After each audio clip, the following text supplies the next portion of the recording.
Hello everyone, I'm Renown Zero. We are back again talking about some clowns, of course, that they want to talk their nonsense. I don't understand why these guys are like this. It's very weird that they continue to be like this, but as of course we're winding down for Rippaverse Day, the day that 2 years ago ISOM #1 was launched for a campaign that made $3.7 million, and with a ever expanding universe filled with characters that people like. We, of course, have 18 more days left before the fulfillment of Gooding, written by Mike Barron and drawn by Will Conrad. We also have the Rippaverse Day sales, 30% off select items.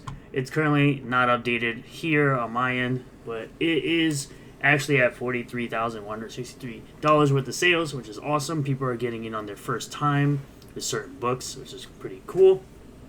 But, you got things coming out. Some cool little comic strips that are being made, of course, by Kanan White and others. Obviously Bloodroof getting help from Kanan and Igor and Marcos, those people that are doing illustrations for the Rippaverse and such. You got convention, RipperCon, which is cool. It's pretty cool that Kanan could do stuff like this. You got, caricatures of Chuck Dixon, Joe Bennett, and Horseman. Obviously laying out his book and all that. And then you got, of course, Brian Solari carrying Bruce's order, because he gets everything. You got the hamsters and all that and the pigeons out. And of course you have what was probably my favorite, because they're making fun of the individuals with 3D assets, saying, Deborah Karita, the Saskas, and of course this other character that's in Yaira. And she's talking about making 3D assets, make them jump out at the reader, letting you know that she has some very nice 3D assets. But it's very strange to me that Rippaverse Goalposts, shout out to Rippaverse Goalposts. There's a video you guys should watch about the whole Vaco with the Rippaverse being apolitical, as in hiring people not based on their politics, but based on their skill level. And he puts out this tweet and says, if a person you don't know affects you this bad over the internet because they create a comic book you dislike, then go outside, touch grass, and seek therapy. I say 100. And it's weird that individuals think that I lack self-awareness when there's literally nobody online that makes me feel like Dick Masterson, mad all the time. Definitely not an EVS, and definitely not a Shane Davis, and definitely not a, John Malin School, I guess. He doesn't really, he does some things that I question, but for the most part, he is pretty, I guess, outside of the C2E thing, of course, that was terrible. But I mean, you got people saying, this is presented with a hint of irony. There's really no irony in it, because Ethan doesn't do anything to me, bro. I literally log off and I don't think about any of you clowns ever. You guys continue to think about me daily, which is weird and very flaming and closeted of you to be doing. But you have to tag EVS, and I'm like, why do you keep tagging him? Maybe take his genitalia out of your mouth for once and stop tagging EVS because you think you're going to get some kind of clout out of it. It's very weird that you continue to do it too. And the other day, we had a stream, had Hypnotic and LG on there, and of course, the same individual from a couple days ago, same individual saying, oh, Ethan wouldn't get these guests. It's like EVS, Hypnotic doesn't care about EVS. LG don't care about EVS.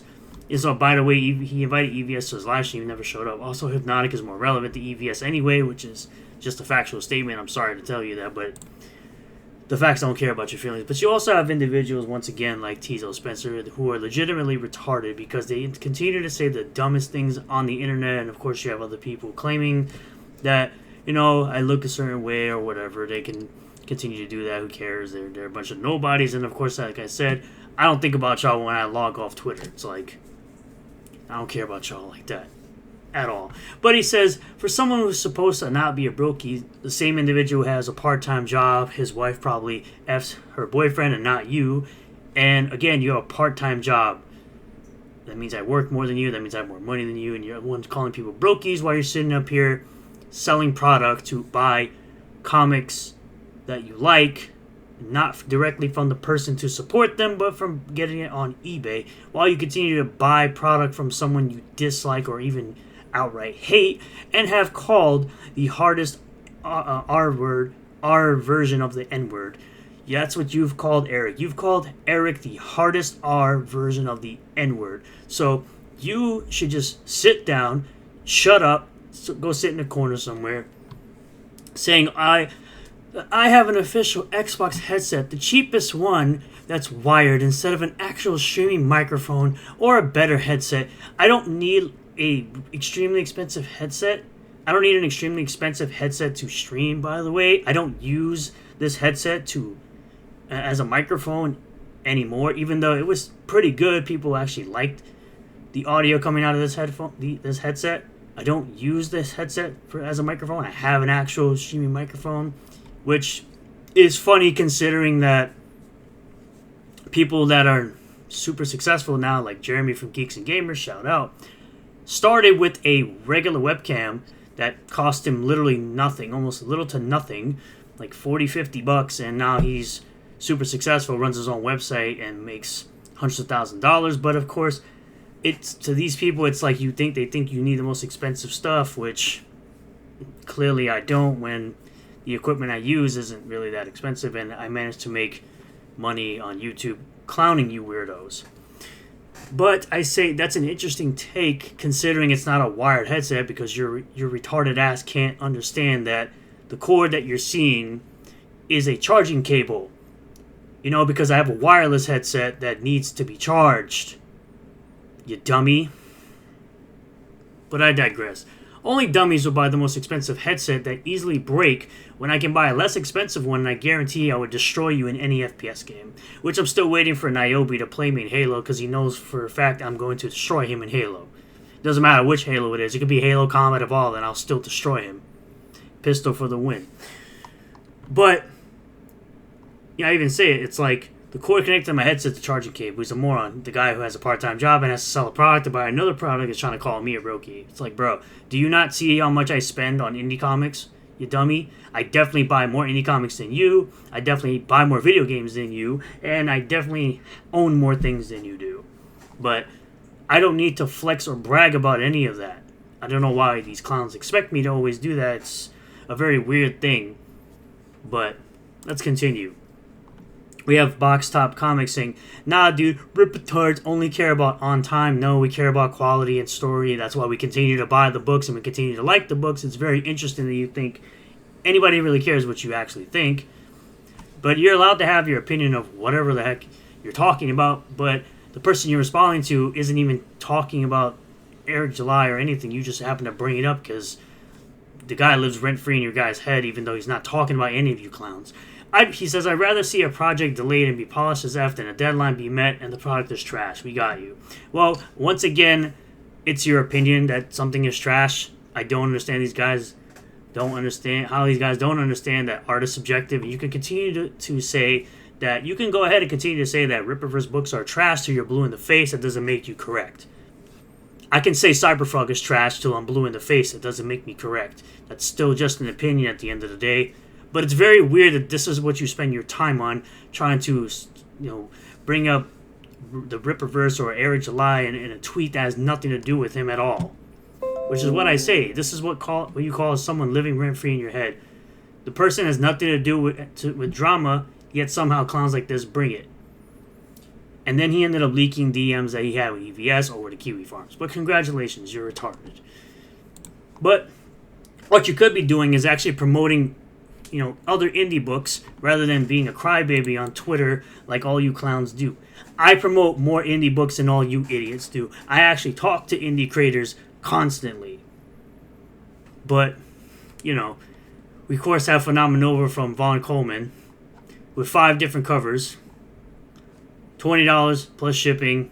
You can get the book. It'll be shipping out very, very soon, I'm sure. All the interior coloring is done. It's been sent off to the letterer, and that's pretty much probably the last thing outside of printing that needs to be done before the books actually go out. And you can even get an awesome cover from Sakisha Ray. You can get the homage cover. You can get the Irene Shikalsky cover, who's the creator of Fiendish. Awesome artist. Also doing a cover for Yellow Flash's comic supposed to be coming in October. You can even get a book from John Booyah from John's Longbox on YouTube, called Heroic Tales #1. You can either get it on Fund My Comic. There's a Fund My Comic exclusive cover just right down here by Pat Broderick. You can get the what's now called the Dad cover, which is this one, over on Kickstarter. I'll leave links to all these things in the description. Or you could be signing up for something like Bullet Assassin Living in a Fantasy World 1 and 2 by Tyler Carpenter over on Kickstarter before he launches it on July 16th. But hey, you could also be looking at some pretty great artwork from Angels of the Renaissance. I always have this individual in my chats. Awesome individual working on their craft. But this is how y'all spend y'all time. Or if you like, you could get better art by what my chat would consider the Kentaro Mora of Western comics, Joe Ball, as he continues to work on his 300-page book called Death, Death, Death. $30. You can always DM him. Send him money on PayPal if you want to back this book, since the campaign is no longer available on Indiegogo.